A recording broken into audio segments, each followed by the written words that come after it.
So today in front of me Samsung Galaxy M13, and I'll show you the normal face unlock with the faster face recognition test.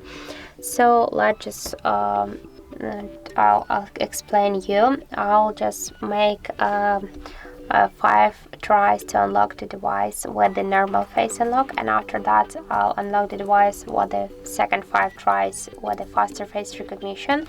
I'll do this with the help of the stopwatch here, and we will see then the result, just the difference between those two unlock methods.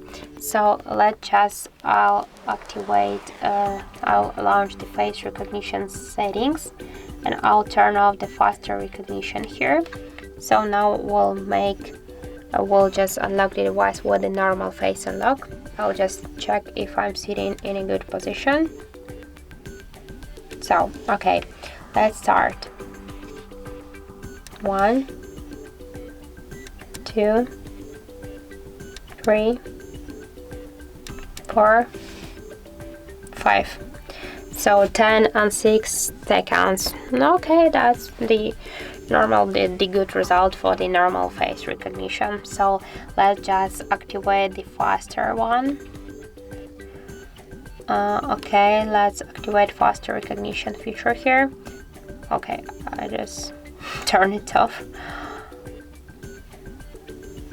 So okay, 10 and 6, don't forget it. So 3, okay, check. So 3, 2, 1. 1, 2, 3,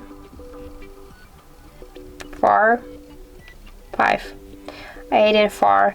Okay, that's just the 2 seconds of difference, so we can say that the faster recognition works a little bit faster than the normal one. So that's it. Thank you for watching, and if you find this video helpful, don't forget to leave a like, comment and to subscribe our channel.